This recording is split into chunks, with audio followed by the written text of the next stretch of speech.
जब भी हम स्पेस मिशंस और फ्यूचर कॉलोनीज की बात करते हैं तो सारा ध्यान मार्स या मून पर होता है। लेकिन सन के सबसे करीब आग के भट्टी में एक ऐसा प्लैनेट है जो चुपचाप सोलर सिस्टम के सबसे बड़े राज छुपाए बैठा है। मरकरी यानी बुध ग्रह देखने में हमारे चांद जैसा बेजान लगता है, मगर जो दिखता है वो वैसा होता नहीं है। ये प्लैनेट एक कॉस्मिक सर्वाइवर है। इसका पास्ट वायलेंट था, इसका प्रेजेंट एक्सट्रीम और इसका फ्यूचर शायद इंसानों की एनर्जी प्रॉब्लम को सॉल्व कर सकता है। सबसे पहले बात करते हैं वक्त की। मरकरी पर वक्त का कॉन्सेप्ट हमारे दिमाग के लॉजिक को तोड़ सकता है। अर्थ को सन के चक्कर लगाने में 365 डेज लगते हैं। मरकरी ये काम सिर्फ 88 डेज में पूरा कर लेता है, यानी इसका साल 88 डेज का बना होता है। लेकिन यहाँ का एक दिन बहुत लंबा होता है। मरकरी अपने एक्सिस पर इतना धीरे घूमता है कि यहाँ एक सनराइज से अगले सनराइज तक पूरे 176 अर्थ डेज लग जाते हैं। यानी मरकरी का एक दिन वहाँ के एक साल से लंबा होता है। सोचिए, एक ही दिन खत्म होने से पहले आप वहाँ पर 2 बार जन्मदिन मना लोगे। अब चलते हैं जमीन के नीचे। साइंटिस्ट मरकरी को आयरन प्लैनेट क्यों कहते हैं? अर्थ का स्ट्रक्चर एक पीच आड़ू जैसा होता है, स्किन मोटा गूदा और छोटी बीज। लेकिन मरकरी एक ऑरेंज यानी संतरे जैसा होता है। इमेजिन कीजिए, एक ऑरेंज जिसका छिलका बहुत पतला है वो है मरकरी का क्रस्ट, और अंदर का जो पूरा हिस्सा है वो है मैसिव आयरन कोर, जो प्लैनेट के रेडियस का 85% हिस्सा है। तो मरकरी हमेशा से ऐसा ही था? नहीं, साइंटिस्ट मानते हैं कि 4.5 बिलियन साल पहले एक बहुत बड़ा ऑब्जेक्ट मरकरी से टकराया। इस वायलेंट कोलिजन ने मरकरी के ऊपरी लेयर्स को स्पेस में उड़ा दिया। जो बचा था वो था सॉलिड हेवी मेटालिक कोर। लेकिन यहाँ एक सवाल आता है, अर्थ के पास एक चांद है, मार्स के पास 2, तो मरकरी अकेला क्यों है? इसके पास कोई मून नहीं है।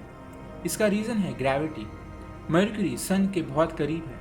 सन की ग्रेविटी वहाँ इतनी स्ट्रांग है कि स्टेबल ऑर्बिट बनाना नामुमकिन है। अगर मरकरी के पास कोई मून होता तो सन उसे अपनी तरफ खींच लेता, वो टकरा कर ख़त्म हो जाता। इसलिए मरकरी आज भी अकेला ही घूमता है। लेकिन आज के इंसानों के लिए ये प्लैनेट ज़रूरी क्यों है? जवाब है माइनिंग पोटेंशियल। क्योंकि यहाँ एटमॉस्फेयर नहीं है। सन से आने वाले सोलर विंड सीधा सरफेस को हिट करते हैं। साइंटिस्ट का अनुमान है कि इस वजह से मरकरी की मिट्टी में हीलियम-3 जमा हो सकता है। हालांकि इसकी क्वांटिटी अभी तक एक्यूरेटली मेजर नहीं की गई है, लेकिन थियोरेटिकली ये अर्थ के लिए फ्यूचर में क्लीन न्यूक्लियर एनर्जी का बड़ा सोर्स बन सकता है। और सबसे बड़ा शॉक, पानी। 400 डिग्री सेल्सियस की गर्मी के बावजूद मरकरी के पोल्स पर ऐसे क्रेटर्स हैं जहां धूप कभी पहुंची नहीं है। 2012 में नासा के मैसेंजर मिशन ने कंफर्म किया कि वहां billions of tons of water ice के रूप में मौजूद है। पर हर कहानी का एक सैड पार्ट होता है। मरकरी मर रहा है। जैसे जैसे इसका बड़ा आयरन कोर ठंडा हो रहा है, ये प्लैनेट धीरे धीरे सिकुड़ रहा है। इस प्रोसेस को समझने के लिए एक ऑरेंज का एग्जाम्पल लेते हैं। जब एक ऑरेंज फ्रेश होता है तब वो स्मूथ और गोल होता है, लेकिन जब वो पुराना होकर सूखने लगता है तब वो थोड़ा सिकुड़ जाता है और उसके छिलके पर झुर्रियाँ पड़ जाती है। मरकरी के साथ भी यही हो रहा है। जैसे जैसे मरकरी का कोर ठंडा हो रहा है, प्लैनेट धीरे धीरे सिकुड़ रहा है। इस प्रोसेस को ग्लोबल कॉन्ट्रैक्शन कहते हैं, और इस वजह से मरकरी का डायमीटर अब तक लगभग 14 किलोमीटर्स कम हो चुका है। इस वजह से मरकरी की ज़मीन कई जगह से उखड़ गई है।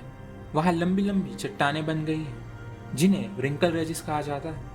क्लिफ्स कई किलोमीटर्स ऊंची है और आज भी बन रही है। मरकरी तक पहुंचना आसान नहीं है। सन की ग्रेविटी किसी भी स्पेसक्राफ्ट को खींच लेती है, इसलिए अब तक गिनती के मिशन ही वहां तक पहुंच पाए हैं। पहला मार्नियर 10, फिर मैसेंजर और अब बेपिको कोलंबो, जो आज भी वहां के राज खोल रहा है। पिछली वीडियो में हमने मरकरी यानी बुध ग्रह के बारे में जाना था। हमें लगा था कि सूरज के सबसे पास होने की वजह से ये ग्रह सबसे ज्यादा गर्म होगा, लेकिन हम गलत थे। सोलर सिस्टम में यह ग्रह मरकरी के मुकाबले सूरज से थोड़ा ही दूर है, लेकिन गर्मी के मामले में उसे काफी पीछे छोड़ देता है। आज हम बात करेंगे वीनस यानी शुक्र ग्रह की, एक ऐसा प्लैनेट जब सूरज पश्चिम यानी वेस्ट से निकलता है, जब बारिश पानी की नहीं बल्कि एसिड की होती है और जहाँ का प्रेशर आपको कुछ ही सेकंड में पिचका सकता है। वीनस लगभग 4.5 बिलियन साल पुराना है, बिल्कुल अर्थ की तरह। इसका डायमीटर 12,104 किलोमीटर्स है, जो अर्थ के डायमीटर से काफ़ी मिलता जुलता है। इस वजह से इसे अर्थ का जुड़वा या ट्विन भी कहते हैं। मरक्यूरी की तरह वीनस के पास भी कोई अपना चांद नहीं है, लेकिन मरक्यूरी के अपोजिट वीनस कहीं पर भी बर्फ या आइस छुपा कर नहीं रखता। ये एक धधकती हुई भट्टी जैसा प्लैनेट है। सरफेस पर चलने से पहले चलिए इसका टाइम सिस्टम के बारे में जानते हैं। जैसे हमने मरक्यूरी पे देखा कि एक दिन उसके 1 साल से ज़्यादा लंबा होता है, वीनस इस मामले में चीज़ों को और भी एक्सट्रीम लेवल पर ले जाता है। अर्थ पर हम दिन और साल को आसानी से समझ पाते हैं। 365 दिन यानी 1 साल और 24 घंटे यानी एक दिन। लेकिन वीनस पर यह सिंपल लॉजिक काम नहीं करता। वीनस को सूरज के चक्कर लगाने में लगभग 225 अर्थ डेज लग जाते हैं, यानी वीनस का 1 साल अर्थ के सिर्फ आधे साल के बराबर होता है। लेकिन ट्विस्ट यहाँ आता है, वीनस अपने एक्सिस पर इतना धीरे घूमता है कि उसका एक सनराइज से दूसरे सनराइज तक लगभग 243 अर्थ डेज लग जाते हैं। मतलब वीनस पर एक दिन उसके 1 साल से ज़्यादा लंबा होता है। और अगर ये काफ़ी नहीं था तो वीनस का रोटेशन और भी ज़्यादा कंफ्यूजिंग है। वीनस अपने एक्सिस पर लगभग 177 डिग्रीज तक झुका हुआ है, जिस वजह से ये प्लैनेट उल्टा यानी रेट्रोग्रेड डायरेक्शन में घूमता है। इसका सीधा मतलब ये है कि जहाँ अर्थ पर सूरज हमेशा से ईस्ट से वेस्ट निकलता है, वीनस पर सूरज वेस्ट से निकलता है और ईस्ट में डूबता है। यानी वीनस पर ना सिर्फ दिन साल से लंबा होता है, बल्कि सूरज भी उल्टे रास्ते से सफ़र करता है। वीनस का सबसे बड़ा दुश्मन है उसका एटमॉस्फेयर।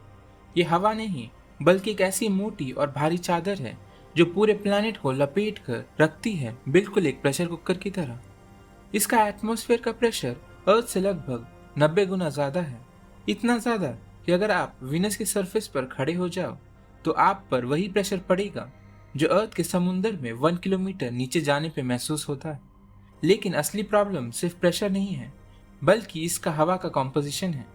वीनस का एटमॉस्फेयर लगभग 96% कार्बन डाइऑक्साइड से बना है। ये कार्बन डाइऑक्साइड सूरज की गर्मी को अंदर आने देती है, लेकिन उसे बाहर नहीं जाने देती। इस प्रोसेस को कहते हैं run away green house effect, एक ऐसा इफेक्ट जो कभी रुकता नहीं है। इसी वजह से वीनस का टेम्परेचर दिन हो या रात, पोल हो या इक्वेटर, लगभग 460 डिग्री सेल्सियस पर बना रहता है। इतनी गर्मी कि लेड जैसा मेटल भी पिघल जाता है और कोई भी नॉन लाइफ फॉर्म यहाँ पे सरवाइव नहीं कर सकता।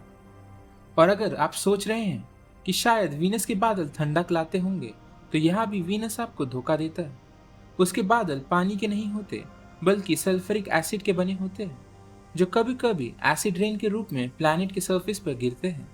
इस एटमॉस्फेयर ने वीनस को एक जिंदा प्लैनेट से एक प्लैनेटरी हेल में बदल दिया है। वीनस की सरफेस शांत नहीं है, एक एक्टिवली रीशेपिंग वर्ल्ड हो सकता है। साइंटिस्ट का मानना है कि वीनस पर सोलर सिस्टम के सबसे ज़्यादा वोल्केनोज मौजूद हैं, लगभग 1600 से ज़्यादा बड़े वोल्केनोज और उनके साथ लाखों छोटे वोल्केनिक वेंट्स पूरे प्लैनेट पर फैले हुए हैं। रेडार मैपिंग से पता चलता है कि वीनस के सरफेस का बड़ा हिस्सा कभी न कभी लावा से पूरी तरह से ढक चुका था। स्मूथ वोल्केनिक प्लेन्स और फ्रेश लुकिंग लावा फ्लो ये हिंट देते हैं कि वीनस का इंटीरियर आज भी हीट रिलीज कर रहा है। कुछ रिसेंट ऑब्जर्वेशंस ने टेम्परेरी एटमॉस्फेरिक चेंजेस को भी रिकॉर्ड किया है, जो इस बात की तरफ इशारा करता है कि वीनस पर अभी भी वोल्केनिक इरप्शंस हो सकते हैं। हालांकि ये प्रोसेस अर्थ से काफ़ी अलग होगा, लेकिन इतनी ज़्यादा गर्मी, प्रेशर और जहरीली गैस के साथ एक सवाल नेचुरली उठता है कि इंसान कभी वीनस पर रह पाएंगे। सरफेस पर इसका जवाब ऑलमोस्ट क्लियर है। वीनस की ज़मीन पर कोई भी नॉन टेक्नोलॉजी ज़्यादा देर टिक नहीं सकती।